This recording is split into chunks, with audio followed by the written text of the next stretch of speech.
কত পাইছিলাম মামু কত পাইছিলা দিয়া বাইত নিছো কত ওরা 5,000 নিচে দুজনের মিশা কথা কইতাম করে নিশ্চয় আমি না করতাম কিছু দিলাম না একটা মেঘা হ্যাঁ আবৃত্তি করে একটা না ফোন আমি একবার কইতাম আসতাম বলি মুখটা তো বড় করে কইস না তাক তাক বলতে দিতাম মামুর এটাতে কত নিছে দুইজনে তো 5,000 নিচে। আসসালামু আলাইকুম। এই 7,500 টাকা এবং 20 কেজি চাল সেটি হয়ে দাঁড়িয়েছে কারো পুষ মাস আবার কারো সর্বনাশ। কে ফেলো 7,500 টাকা এবং 20 কেজি চাল? তাই আসুন এই 4টি পয়েন্ট নিয়ে কথা বলতে আল্লাহর নামে শুরু করি। Voice of Shahanur. কার সর্বনাশ? সর্বনাশ হচ্ছে এই তালিকা যিনি করেছেন। এখন সবচেয়ে বড় বিষয় হচ্ছে এই তালিকার জন্য ইউনো সাহেব দায়িত্ব দিয়েছেন এই 5টি ইউনিয়নের জনপ্রতিনিধিদেরকে। জনপ্রতিনিধিরা এই 2 দিনের ভিতরে তারা তালিকা কিভাবে করলেন? তারা তালিকা করতে সহজ একটি পন্থা বেছে নিয়েছেন। এই সহজ পন্থাটির মধ্যে আমি ইন্ডিভিজুয়ালি বলতেছি না, আমি বলতেছি এখানে এই বিশম্বরপুর উপজেলায় অনেক মেম্বার আছেন, অনেক মহিলা মেম্বার আছেন, অনেক চেয়ারম্যান আছেন, অত্যন্ত ভালো এবং জনপ্রিয় এবং সবার হৃদয় জায়গা করে নিয়েছেন। আর কিছু কিছু মেম্বার আছেন 100% করাপ্টেড। আমি আজকে করাপ্টেড সেই জনপ্রতিনিধিদের কথা আপনাদেরকে বলছি। করাপ্টেড জনপ্রতিনিধিরা কী করছেন? ওনারা এই 2 দিনের ভিতরে তারা খুঁজে বের করছেন কাকে? যাকে তিনি 7,500 টাকা দিলে তিনি হন 5,000 টাকার মালিক, আর যার নাম দিলেন সে পাবে 2,500 টাকা। এখন এই তালিকা করে এই তালিকা দেওয়া হয়েছে কোথায়? উপজেলার মাঠ পর্যায়ে যিনি কৃষি অফিসার আছেন, উপসহকারী কৃষি কর্মকর্তা, উপসহকারী কৃষি কর্মকর্তার কাছে। উপসহকারী কৃষি কর্মকর্তা এটিকে ভেরিফাই করবেন। তিনিও ওই করাপ্টেড মেম্বারের সাথে নেগোসিয়েশন করছেন, নেগোসিয়েশন করে তালিকা দিয়েছেন। তালিকা দেওয়ার পরে কি হলো দেখেন, এই যে দেখেন তালিকা দেওয়ার পরে কি হলো। কত পাইছিলাম মামু কত পাইছিলা দিয়া বাইত নিছো কত ওরা 5,000 নিচে দুজনের মিশা কথা কইতাম করে নিশ্চয় আমি না করতাম কিছু দিলাম না একটা মেঘা হ্যাঁ আবৃত্তি করে একটা না ফোন আমি একবার কইতাম আসতাম বলি মুখটা তো বড় করে কইস না তাক তাক বলতে দিতাম মামুর এটাতে কত নিছে দুইজনে তো 5,000 নিচে। 2 নামেতে 5,000 যেমন লাগে না রে বাবা, এরা যেমন করে কি করবা করে নাম না দিলে তুই ভাই বলবো এখন করাপ্টেড মেম্বার উনি 5,000 বা 2,500 টাকার লাভে উনি এমন একজনকে উনি এই তালিকার অন্তর্ভুক্ত করছেন। উনি যখন চালের বস্তাটি নিয়ে বা 7,500 টাকা নিয়ে ওনার এলাকায় প্রবেশ করবেন, আর লোকজন ওনাকে দেখে নাই, শত শত লোকজন ওনাকে দেখছে। এখন দেখার পরে যারা দেখছে এদের মধ্যে যদি কোনো ক্ষতিগ্রস্ত লোক থাকে সত্যিকারের, আর সে যদি বুঝতে পারে যে এই যে লোকটা, যে লোকে চাউলের বস্তা নিয়ে যাচ্ছে তার কোনো জমি নাই, সে কোনো ধরনের ক্ষতিগ্রস্তই না, সে কীভাবে এই 7,500 টাকা পেল এবং চালের বস্তা পেল, তখন ওই লোক আল্লাহর দরবারে হাত উঠিয়ে বলে যে ওই করাপ্টেড মেম্বারের উপরে ঠাড়া পড়ুক, এবং এই প্রতিশোধ নেবে। আরও 20 জনকে শুনিয়ে আঙ্গুল দিয়ে দেখাবে, দেখো এই লোকের জমিও নাই, 1 টাকা ক্ষতি হয়েছে না, উনি কীভাবে চাল পায় এই মেম্বার বা এই চেয়ারম্যানের কারণে, আগামী নির্বাচনে এর জবাব আমরা দেব। তাহলে ক্ষতিটি হলো কার? ক্ষতি হলো ওই মেম্বারের। পয়েন্ট হচ্ছে এই 7,500 আর 20 কেজি চাল মেম্বারের লাভ হইল কত? 3 মাসে 3 5 15,000 টাকা। কত টাকা মেম্বারের মালিক হলো? এর জন্য বলছি কারো পুষ মাস কারো সর্বনাশ। এরকম অনেক প্রমাণ আমার কাছে আছে যে তার হাওরে কোনো জমি নাই, তার ক্ষতি হবে দূরে থাক, তার হাওরে কোনো জমি নাই, এবং অনেক মানুষ বলছে যে ভাই আমার ধানগুলা একদম পচে গেছে, ধানের মধ্যে গেরা উঠছে, আমার জমিন থেকে 1 তুলা ধান আনতে পারে না, আমি পাই নাই, ও পাইছে। এরকম একটা ছেলে আছে বিশম্বরপুর মোটরসাইকেলের স্ট্যান্ডে, দেখবেন মোটরসাইকেল চালায়, জীবনে তার পার মধ্যে পানি দেখি নাই যে হাওরে গিয়ে সে জমির মধ্যে পা ভিজাবে, সেও পাইছে। আর কয়েকজন পাইছে উপসহকারী, তার খুব কাছের আত্মীয়, কাছের আত্মীয়র কারণে উপসহকারীর মাধ্যমে নেগোসিয়েশন করে অনেকগুলো নাম দিয়ে দিয়েছে। আমি এই সামনের নির্বাচন কোনো মেম্বারের নাম উল্লেখ করতেছি না বা কারো এই মানহানি করতেছি না, কারণ এখনও সময় আছে ভালো হয়ে যাওয়ার। এর জন্যই বলেছি কারো পুষ মাস কারো সর্বনাশ। আসলে এই 7,500 টাকা বা 20 কেজি চাল কার প্রয়োজন? আমি যখন বললাম যে এই বর্তমান যে 5টি ইউনিয়ন থেকে তালিকা দেওয়া হয়েছে, কমপক্ষে 4 থেকে 5,000 মানুষের এই তালিকার উপরে আমার আপত্তি আছে। কারণ হচ্ছে এর ব্যাখ্যা আমি জানি, কেন আপত্তি আছে এর ব্যাখ্যা আমি দেব। যদি আপনাদের ভালো লাগে ব্যাখ্যাটা গ্রহণ করুন, ভালো না লাগলে আপনার ডাস্টবিনে ফেলুন।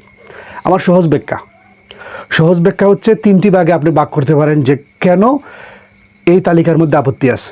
এই তালিকাটি 3টি কারণে আমার কাছে মনে হচ্ছে এটির মধ্যে কিন্তু আছে। যেমন প্রথম হচ্ছে এই তালিকাটি পূর্বের যে অভিজ্ঞতা, এই অভিজ্ঞতা থেকে বলছি, এটি নেগোসিয়েশনের মাধ্যমে তালিকা হয়েছে 1 নাম্বার। 2 নাম্বার হচ্ছে যারা তালিকা করছেন তারা সামনে নির্বাচন ফলো করতেছেন। 3 নম্বর হচ্ছে প্রকৃত ক্ষতিগ্রস্ত কৃষক এই 7,500 বা 20 কেজি চাউল পাচ্ছেন না। কারণ প্রকৃত কৃষক চেনার উপায় ওনাদের কাছে নাই। কারণ হচ্ছে প্রকৃত কৃষক আবার 2 ভাগে ভাগ করা হয়। একটা হচ্ছে যার জমি তলিয়ে গেছে। সরকার বাহাদুর বলেছেন যে অতিবৃষ্টিতে, সুনামগঞ্জ নেত্রকোনায় অতিবৃষ্টিতে জলাবদ্ধতার কারণে কৃষকদের জন্য প্রণোদনা, এর মানে যার জমি তলিয়ে গেছে এবং আরেকজন কৃষক আছে। সেই কৃষকটি কারা? সেই কৃষক হচ্ছে যিনি ধান উঠাইছেন ঠিক আছে, জমাইছেন ঠিক আছে, কিন্তু রোদের কারণে ধান শুকাতে পারেনি। আমরা যেটাকে বলি যে ধানটা বীজে পরিণত হয়ে গেছে এবং তার মধ্যে অলরেডি ধানের চারা বের হয়ে গেছে, ধানগুলো নষ্ট হয়ে গেছে, দুর্গন্ধ ছড়াতেছে ধানের মধ্যে। এ হচ্ছে দ্বিতীয় ক্ষতিগ্রস্ত। এখন আমি বারবার বলতেছি যে এই যে 4 থেকে 5,000 লোকের তালিকা দেওয়া হয়েছে, এই তালিকাগুলো স্বচ্ছতা কিভাবে করা যায়, কিভাবে এর উপরে আর দ্বিতীয় প্রশ্ন কেউ না করতে পারে, যাহাতে কোনো জনপ্রতিনিধি সামনের নির্বাচনে এর প্রভাব থেকে মুক্ত থাকতে পারেন, যাতে এটার জন্য কলঙ্কের দায় নিয়ে তিনি নির্বাচনে না যেতে পারেন। তার সহজ একটি পথ, যদি আপনারা মানলে মানতে পারেন, না মানলে এটি ডাস্টবিনে পালাবেন। আমি যে পরামর্শ দিতেছি, আপনারা যে তালিকা করছেন এই তালিকাটি আমি দেখছি, যে কোনো এক জায়গায় আমি দেখছি তালিকাটি কীভাবে তালিকা করা হয়েছে। নাম, মোবাইল নাম্বার, কী পরিমাণ ক্ষতিগ্রস্ত হয়েছে, কত টাকা ক্ষতিগ্রস্ত হয়েছে, মোবাইল নাম্বার আর ওই সিগনেচার, এইরকম একটা কিছু, আর ভোটার আইডি কার্ড নাম্বার। এটা কিন্তু সঠিক প্রকৃত ক্ষতিগ্রস্ত কৃষকের সিস্টেম না। সিস্টেম হচ্ছে একটি ফর্ম মেনটেন করুন, এরকম একটি ফর্ম মেনটেন করুন। এই ফর্মের মধ্যে প্রথমে থাকবে কৃষকের নাম, ঠিকানা। দ্বিতীয় যে কলাম আছে, দ্বিতীয় কলামে থাকবে ক্ষতির পরিমাণ, জমির পরিমাণ, ক্ষতির পরিমাণ। 3 নম্বর যে বিষয়টি হচ্ছে, 3 নম্বর বিষয়টি সবচেয়ে গুরুত্বপূর্ণ। এই 3 নম্বর বিষয়টা যদি আপনারা মানে সঠিকভাবে, স্বচ্ছভাবে পালন করতে পারেন, তাহলে ক্ষতিগ্রস্ত কৃষকের তালিকা অটোমেটিক আপনাদের হাতে আসবে। এটা তো 3 মাসের একটি প্রকল্প, 3 মাসের পর তো কৃষক কিছু না কিছু খেতে হবে, তাই না? তো 3 নম্বর বিষয়টি যদি ফলো করেন 100% বুঝতে পারবেন এখানে প্রকৃত কৃষককে আর কারা অযথা ভুয়া যাদের নাম দেওয়া হয়েছে। এখন 3 নম্বর বিষয়টি কি? 3 নম্বর বিষয়টা হচ্ছে আপনারা যখন একটি জমির মাপে যাবেন, আপনার নিজেরই জমি, নিজের জমির কিন্তু চৌহুদ্দা আছে, আমরা যেটি বলি চৌহুদ্দা, উত্তর, দক্ষিণ, পূর্ব, পশ্চিম। যিনি বলবেন যে আমি ক্ষতিগ্রস্ত, এই ফর্ম যিনি জমা দিবেন যে আমি ক্ষতিগ্রস্ত হয়েছি, আমার এত কি আর জমিন ক্ষতিগ্রস্ত হয়েছে, এই হাওরের ওই দাগে, যেমন অনেকে বলেন না বৈশের দায়ের, সিংহের দায়ের, আঙ্গারুলি হাওর, কসমার হাওর, বিভিন্ন নাম দেয় না, এরকম নামে বলবেন, উনি উল্লেখ করবেন আমার এই হাওরে ওই জমি আমার, ওই দাগ নম্বরের ওই জমি আমার। এখন দাগ নম্বর, খতিয়ান নম্বর খোঁজার দরকার নেই, ওই জমি আমার জমির উত্তরে অমুক, তার মোবাইল নাম্বার এটা, দক্ষিণে অমুক, তার মোবাইল নাম্বার এটা, পূর্বে অমুক, তার মোবাইল নাম্বার এটা, পশ্চিমে অমুক, তার মোবাইল নাম্বার এটা। এখন উনি চৌহদ্দা দিয়ে দিলেন ওনার ফরমে, এবং ওনার চারপাশে যারা আছেন তাদের মোবাইল নাম্বার সহ দিয়ে দিলেন, নাম সহ দিয়ে দিলেন। এখন কৃষি উপসহকারী কর্মকর্তার এটার সার্চ কমিটি থাকতে পারেন, উনি মাঠ পর্যায়ে তদন্ত কীভাবে করবেন, অটো 4টি মোবাইল নাম্বারে উনি ফোন দিতে পারেন। এখান থেকে 2টি বন্ধ থাকলে তো 2টি খোলা আছে ভাই, এই 2টির মাঝে ফোন দিয়ে যদি এই 2 জন ভেরিফাই করে হ্যাঁ ভাই উনি আমার পাশের জমি করছিলেন, ওনার জমিও তলিয়ে গেছে, আমি নিজে সাক্ষী, তাহলে উনি এটা পায়। এমন আছে যাকে ফোন দিয়েছেন সেও পায়, কারণ ওনার জমি তলিয়ে গেছে, ওনার জমি কি বাকি থাকবে? আপনারা চৌহদ্দা মেনটেন করুন, চৌহদ্দা মেনটেন করলে প্রকৃত কৃষক পাবেন, আর নয়তো কোনো সময় প্রকৃত কৃষক পাবেন না। তাহলে এখন আসি, আমাদের এই সুনামগঞ্জের বিশম্বরপুর উপজেলায় যখন 3 জন মন্ত্রী সহ কয়েকজন মেম্বার অফ পার্লামেন্ট এখানে আসছিলেন, তখন আমার মনে হয়, বা আমি নিজেও শুনেছি, ওনাদেরকে এই হাওর সম্পর্কে যে ধারণা দেওয়া হয়েছে, হাওরের কী প্রয়োজন, সেটির মধ্যে আংশিক ভুল আছে। আংশিক ভুলটা আমি যতটুকু বুঝতে পারছি, আর এর সাথে আরেকটু জিনিস প্লাস করে দিলে সবচেয়ে ভালো হয়। কারণ হচ্ছে এই কৃষকের সন্তানই কৃষকের পালস বুঝে, কৃষকের কি দরকার। ওনাকে বলা হয়েছে এখানে একটা খোলা দেন, আমাদের খোলা দরকার, আমাদের খোলা দেন, এখানে একটা খোলা দরকার, এই খোলার মধ্যে ধান শুকানোর সমস্যা। কিন্তু আসলে এটা মোটেও সমস্যা না, মূল সমস্যা আপনার আগে নির্ণয় করতে হবে। আমি ক্ষুদ্র জ্ঞানে, আমি একটা কৃষকের সন্তান, আমি ক্ষুদ্র জ্ঞানে আমি যদি এই পজিশনে থাকতাম বা আমি ওইখানে থাকলে আমি চিল্লায়ে বলতে পারতাম, মাননীয় স্পিকার আমার আসনটি হচ্ছে হাওর বিস্তৃত আসন, এখানের কৃষকরা ধানের উপর নির্ভরশীল নয় শুধু, এখানের কৃষকরা কিন্তু মাছের উপরও নির্ভরশীল। মাননীয় স্পিকার, আমি চাই আমার হাওরটি স্মার্ট হাওর হোক। আমার হাওরের স্মার্ট হাওর হলে আমার কৃষকরা স্মার্ট হবে, কৃষকরা ক্ষতিগ্রস্ত হবে না। এখন স্মার্ট হাওর যদি আমি না বুঝি তাহলে আমি বলবো কী করে? স্মার্ট হাওর বলতে আমার হাওরের যতগুলো জাঙ্গাল আছে, যেটা সরাসরি মূল সড়ক থেকে হাওরে গেছে, প্রত্যেকটি জাঙ্গালকে আরসিসি ডালাই করে দেয়া এবং 100 থেকে 600 মিটার পরে পরে একটি হাওর শেড তৈরি করে দেয়া। কৃষকদের জন্য যাতে বজ্রপাত নিয়ন্ত্রক কোনো যন্ত্র থাকে, চায়না থেকে বা বুয়েট থেকে ইঞ্জিনিয়ার এনে হাওরে পরিদর্শন করিয়ে এই কৃষককে প্রাণে বাঁচাতে এই বজ্রপাতের অত্যাধুনিক যন্ত্র লাগানো, এবং গোটা হাওরের যতগুলো জাঙ্গাল আছে প্রত্যেকটি জাঙ্গালের মধ্যে করচ গাছ লাগানো। কারণ ঠাড়া রোদের মধ্যে কৃষকরা একটু ছায়া পায় না, একটু পানি পায় না। এখন যদি স্মার্ট হাওর করতে পারেন তাহলে চিৎকার দিয়ে বলতে পারবেন, মাননীয় স্পিকার আমি স্মার্ট হাওর চাই। এই হলো আমার স্মার্ট হাওরের ব্যাখ্যা। সবসময় আমরা দেখছি কৃষকরা ধান ওঠায়, ঠিক আছে, ওঠানোর পরে ট্রলি একটু গড়াগড়ি করতে করতে জাঙ্গালের অবস্থা 12টা বাজায়, তখন সঠিক মতো ধান মূল জায়গায় পৌঁছায় না। যারা ধান কাটে, যারা আমরা ব্যাপারী বলি, ব্যাপারীরা হাওরে ঠিক মতো যায় না, কারণ ওরা ধান আনতে পারে না। এই লেন্থির কারণে অনেক ধান অটো তলিয়ে যায়। আর এই প্রত্যেকটি, আমি স্মার্ট যেটা বললাম, প্রত্যেকটি জাঙ্গাল যদি আরসিসি হয় তাহলে কি হবে?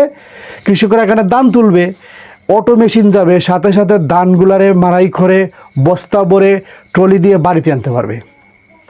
আর কৃষক শেড যেগুলো আছে, কৃষানীরা যারা আছে তারা এখানে রেস্ট নিতে পারবে, পানির ব্যবস্থা হবে, গাছ হলে বজ্রপাত নিরোধন হবে, গাছ থাকলে এখানে প্রাকৃতিক আলাদা একটা মাধুর্য তৈরি হয়। এই হলো একটি স্মার্ট হাওর নির্মাণ। এখন আমাদের আরেকটি দুর্ভাগ্য, আমাদের এখানে কিন্তু 3জন মন্ত্রী আসছিলেন, কৃষিমন্ত্রী এবং আরেকজন হচ্ছেন মৎস্য ও প্রাণী সম্পদ মন্ত্রী। দুর্ভাগ্যের বিষয় এটি, মৎস্য ও প্রাণী সম্পদ মন্ত্রীকে এটাই বলা উচিত ছিল কারো না কারো পক্ষ থেকে, যে মন্ত্রী সাহেব ও মাননীয় মন্ত্রী মহোদয়, আপনি নিজের চোখে দেখছেন আমাদের হাওরগুলা তলিয়ে যাচ্ছে, আমাদের কৃষকের পাকা ধান তলিয়ে গেছে, কিন্তু আপনার কাছে মন্ত্রী সাহেব, আপনার কাছে একটি অপশন আছে। তো মন্ত্রী সাহেব প্রশ্ন করলেন, কি অপশন? আপনি যেহেতু মৎস্য ও প্রাণী সম্পদ মন্ত্রী, আপনি দয়া করে, আমরা যখন কৃষক আমরা ধান তো পেলামই না, কিন্তু আমাদের ধানের পরে হাওরের মধ্যে আরেকটি জিনিস আছে, সেটি কি? সেটি হচ্ছে মাছ। অন্তত একটা বছর আমাদেরকে মাছ খাওয়ার সুযোগ করে দিন। যে লিজগুলো আছে সেই লিজগুলোর অন্তত একটা বছরের জন্য শিথিল করে দিন, যাতে কৃষকরা মাছ ধরে জীবিকা নির্বাহ করতে পারে, তখন রাষ্ট্রের উপরে চাপ পড়বে না। মন্ত্রী মানতেন, মন্ত্রীকে বুঝাই বললে মন্ত্রী মানতেন, কিন্তু আমাদের দুর্ভাগ্য আমরা বুঝিয়ে বলতে পারিনি। সর্বশেষ একটি কথা দিয়ে বলতে চাই, যেহেতু আমাদের সুনামগঞ্জটি হাওর বিস্তৃত, আমাদের সুনামগঞ্জের যারাই এমপি হন তাদেরকে কোনো সরকারের আমলে হাওর কন্যা বলে, কোনো সরকারের আমলে হাওর বন্ধু বলে, কোনো সরকারের আমলে হাওর কিং বলে, যাই বলুক, এটা ওনার উদারতার কারণে বলতেছে। কিন্তু হাওর কিং, হাওর কন্যা, হাওর বন্ধুদেরকে বলছি, আপনারা সংসদে দাঁড়িয়ে চিৎকার করে বলুন, মাননীয় স্পিকার আমি আমার হাওর এলাকার হাওরটিকে স্মার্ট হাওর করতে চাই। দেখবেন আমার হাওর যদি স্মার্ট হয় তাহলে আমার কৃষকও স্মার্ট, আর কৃষক যদি স্মার্ট হয় এদেশে খাদ্যের কোনো ঘাটতি ঘটবে না, সরকারের উপরে তেমনও চাপ সৃষ্টি হবে না। আর আমি এই চৌদ্দার যে বিষয়টি বলছি, আপনারা একটু মাথা খাটান। প্রকৃত কৃষক ক্ষতিগ্রস্ত কৃষককে চিনতে হলে তার ফরমের মধ্যে চৌদ্দার বর্ণনা নেন, যে তুমি যে ক্ষতিগ্রস্ত হলা, তোমার ধান তলিয়েছে, তোমার ডানে খেয়েছিল মোবাইল নাম্বার দাও, বামে খেয়েছিল মোবাইল নাম্বার দাও, উত্তর দক্ষিণে খেয়েছিল মোবাইল নাম্বার দাও। আর উপসহকারী কর্মকর্তা ফোন দিন, ফোন দিয়ে 4 জনকে ফোন দিয়ে দেখুন উনি প্রকৃত ক্ষতিগ্রস্ত কিনা, তাহলেই কোনো বৈষম্য হবে না এবং প্রকৃত ক্ষতিগ্রস্ত সেই 7,500 টাকা এবং 20 কেজি চাল পাবে। আর বুয়ারা বাদ যাবে, আর বেঁচে যাবে সামনে নির্বাচন তালিকা করা সেই জনপ্রতিনিধিরা। আসসালামু আলাইকুম, ভালো থাকবেন, ভালো রাখবেন।